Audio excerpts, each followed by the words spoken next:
வணக்கம் அன்பு நண்பர்களே. ஒட்டுமொத்த கேரளத்தை மட்டுமில்லாம தேசத்தையே இன்னைக்கு உலுக்கி இருக்கக்கூடிய ஒரு சம்பவம் தான் வயநாடு நிலச்சரிவு. அந்த வயநாடு நிலச்சரிவு பத்தி ஏற்கனவே பல ஊடகங்களை நீங்க தொடர்ந்து பார்த்துக்கிட்டே இருப்பீங்க. சோ அதை தாண்டி நம்ம என்ன சொல்லிட போறோம் அப்படிங்கக்கூடியது ரொம்ப முக்கியமானது. ஒரு மணி நேர ட்விஸ்ட்ல பல நூறு பேருடைய மரணத்துக்கு காரணமா இருக்கு அப்படிங்கறத பத்தி தான் இன்னைக்கு இந்த வீடியோல நம்ம பேச போறோம். இதுவரை தமிழ் ஊடகங்கள்ல வெளிவராத வயநாடு சம்பவத்தினுடைய ஒரு மறுபக்கத்தை பத்தி தான் இன்னைக்கு நம்ம பேச போறோம். முதல்ல இந்த கேரளாவை பொறுத்த வரைக்கும் ஆண்டுக்கு ஆண்டு பருவமழைகளுடைய தாக்குதலால தொடர்ந்து உயிரிழப்புகளை சந்திக்கக்கூடிய மாநிலங்கள்ல இந்தியாவிலேயே முதலிடத்துல இருக்கு.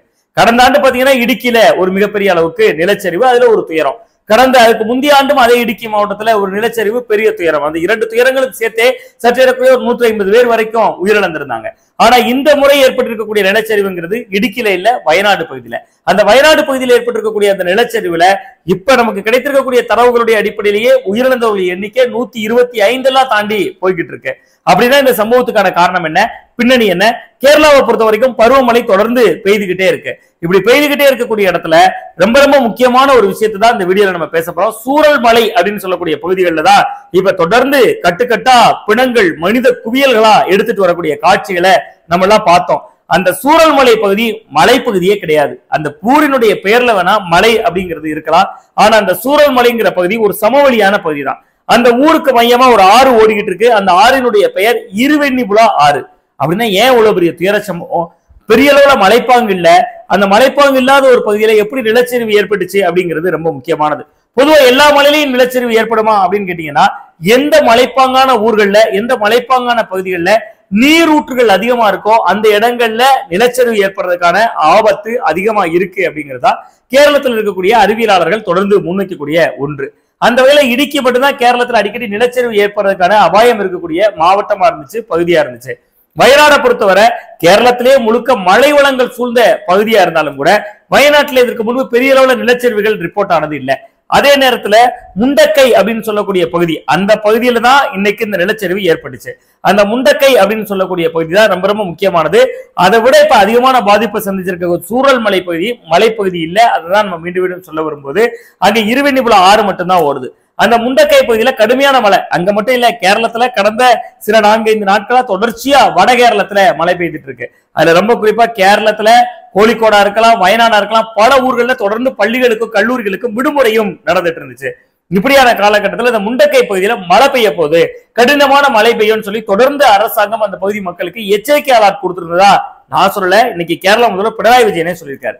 அதுல மிக முக்கியமானது என்னன்னு பாத்தீங்கன்னா, அந்த முண்டக்கை பகுதியில 64 மில்லிமீட்டர்ல இருந்து 200 மில்லிமீட்டர் வரைக்கும் மழை பெய்யும் அப்படின்னு அலர்ட் பண்ணியிருந்தாங்க அரசாங்கம். அதாவது 20 சென்டிமீட்டர் மழை. 20 சென்டிமீட்டர் மழை அப்படிங்கிறது ரொம்ப பெரிய மலைகள்ல ஒன்றுதான். நம்ம தமிழ்நாட்டுல தூத்துக்குடியில பெஞ்சாலும் 84 சென்டிமீட்டர் வரையும் பெஞ்சிச்சு. ஆனா அது மலைப்பகுதி இல்ல.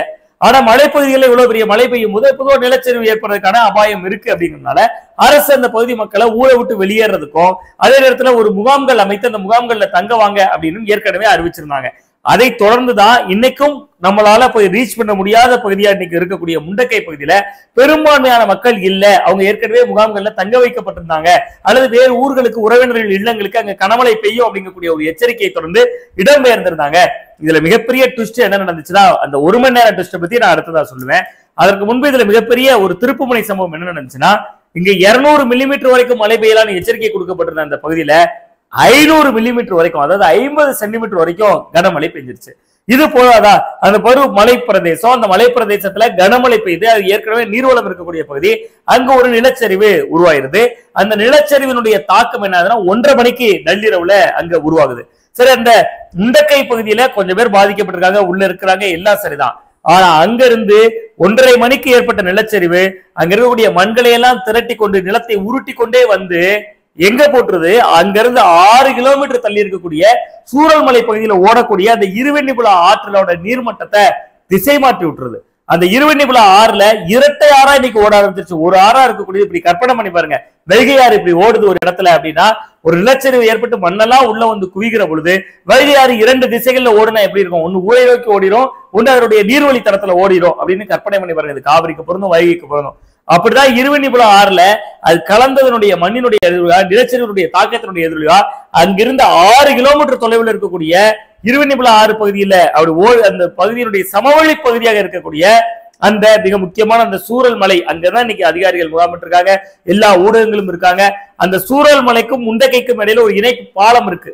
அந்த இணைப்பு பாலம் தரைமட்டம் ஆகி போச்சு. இப்ப முண்டக்கையில எத்தனை பேர் இருக்காங்க, அங்க யாராவது மீட்க வேண்டி இருக்கா? எல்லாருமே பேரிடர் மீட்பு மையத்துலதான் ஏற்கனவே இருக்காங்களா? உறவினர் வீடுகள்ல தஞ்சமடைஞ்சவங்க இருக்காங்களா? அது போல அங்க உள்ள இருக்கிறவங்க இருக்காங்களான்னு அரசாங்கத்துக்கே இன்னைக்கு வர புள்ளி வரம் தெரியல. சற்றேறக்குரிய ஒரு 300 பேருடைய நிலைமை என்ன ஆனது அப்படின்னே தெரியல. இந்த சூழல்மலை பகுதியை பொறுத்த வரைக்கும் அங்க அரசினுடைய ஒரு பள்ளிக்கூடம் இருக்கு. அந்த பள்ளிக்கூடத்தினுடைய 2வது தளம் வரைக்கும் நிலச்சரிவுகளால் ஏற்பட்டக்கூடிய மண்ணு அந்த இருவெண்ணிபுலா ஆற்றில் அடித்து செல்லப்பட்டு பள்ளியினுடைய 2வது தளத்துல இருக்கக்கூடிய காட்சிகளை நம்மளால பார்க்க முடியுது.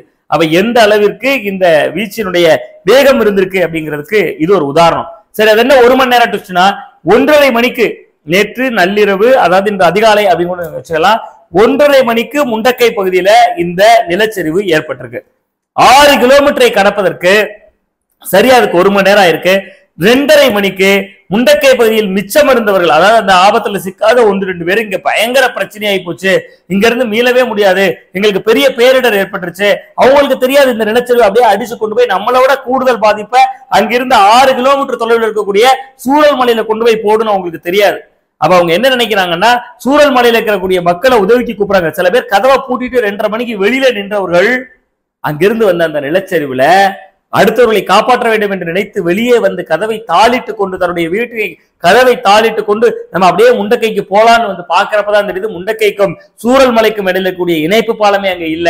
அங்க இருக்கக்கூடிய அந்த இருவெண்ணிபுலா ஆற்றினுள்ள அந்த நீர்மட்டம் திசை மாறி வந்து இந்த கிராமத்தையும் அப்படியே காவு வாங்கி விட்டது. சற்றேறக்குரிய இதுவரை 125க்கும் அதிகமான பேருடைய உடல் கிடைத்திருக்கக்கூடிய காட்சிகளை நம்மளால பார்க்க முடியுது. சரி, அப்ப இன்னொரு மிக முக்கியமான விஷயம், இங்க இருக்கக்கூடிய அந்த உடலுடைய வீழ்ச்சி எங்க வரைக்கும் போகுது அப்படின்னு நீங்க பாத்தீங்கன்னா, நிலம்பூர்ங்கிறது 90 கிலோமீட்டர் தூரத்துல இருக்கு. அந்த நிலம்பூர் ஆற்றுல அங்க மக்கள் இருக்கக்கூடியவங்க எல்லாம் பாக்குறாங்க, காலையில அப்படி கட்ட கட்டையா மிதந்து வருது, ஏதோ கட்டைதான் வருது, ஏதோ மரக்கட்டை வருது, மரக்கிளை உடைந்து வருது அப்படின்னு அவங்க அந்த கட்டையை பாக்குறாங்க. அது பார்த்தா கைகளையும் கால்களையும் தனியா பெயர்த்து கொண்டு போய் அந்த நிலச்சரிவுக்கு மத்தியில அந்த மனிதர்கள் இறந்து போனவர்களாக அப்படியே அங்கு போகக்கூடிய காட்சிகளை பார்க்க முடிந்திருக்கிறது. சோ அப்ப இதெல்லாம் என்னதான் பிரச்சனை, நிலச்சரிவு ஏன் ஏற்படுது, இந்த நிலச்சரிவை தவிர்க்க முடியாதா, அதற்கு என்ன வகையான காரணங்கள் இருக்கு அப்படிங்கிறதுலாம் ரொம்ப முக்கியமானது. அதுல ரொம்ப ரொம்ப முக்கியமா நம்ம பார்க்க வேண்டியது காட்கில் அறிக்கை என்கிற ஒரு அறிக்கை கொடுத்திருந்தாங்க. அந்த காட்கில் அறிக்கையில என்ன சொல்லியிருந்தாங்க அப்படின்னு பாத்தீங்கன்னா, மிக முக்கியமான சில விஷயங்களை காட்கில் அறிக்கை பரிந்துரை செய்திருந்தது. அதுல ரொம்ப முக்கியமா தனியார் காடுகள் பாதுகாப்பு சட்டம், பிரைவேட் ஃபாரஸ்ட் ஆக்ட் அப்படின்னு சொல்றாங்க. அதுல இருந்து என்னன்னா, அதுல வந்து யாரும் வீடு கட்ட முடியாது, கட்டுமானங்களை எழுப்ப முடியாது, எந்த வகையான தளவாட பணிகளையும் செய்ய முடியாது. அப்படி செய்யறதா இருந்தா முறைப்படி அனுமதி வாங்கணும். வனத்துறை தொடங்கி பல்வேறு வகையான நபர்கள்ட்ட கமிட்டியில போகணும். அடுத்ததா பாத்தீங்கன்னா, அதே மாதிரி எக்கோ சென்சிட்டிவ் ஜோன், சூழியல் உணர்ச்சி மிகு மண்டலம், அந்த மண்டலத்துக்கு கீழே இருக்கக்கூடிய பகுதிகளில் எந்த விதமான கட்டுமான பணிகளும் செய்ய முடியாது, பல்வேறு வகையான பணிகளை அவர்கள் முன்னெடுக்கிறாங்க. சோ இது எல்லாத்தையும் செய்திருந்தாலே இந்த பிரச்சனையை பெரிய அளவுல போக்கியிருக்கலாம். ஆனா இதெல்லாம் ஏன் செய்யல அப்படின்னா, அரசை பொறுத்தவரை அங்கிருந்து மக்களை இடம்பெயர செல்வது வாக்கு ரீதியாக அவர்களை பாதிக்கும் அப்படிங்கறதுனால செய்யல அப்படிங்கக்கூடிய ஒரு வாதமும் இருக்கு. காட்கில் கமிட்டியினுடைய அறிக்கையை ஃபாலோ செஞ்சிருந்தாலே இங்கு பெரும்பான்மையான மக்களை இடம்பெயர்வு செய்திருக்கலாம் ஏற்கனவே அப்படிங்கக்கூடிய ஒரு பார்வையும் பார்க்கப்படுகிறது. பார்க்கலாம் இதனுடைய அடுத்தடுத்த கட்ட போக்கள் எப்படி இருக்கிறது என்பதை நாமும் பார்க்கலாம். இன்னொரு காணொலியில் சந்திக்கின்றேன். நன்றி, வணக்கம்.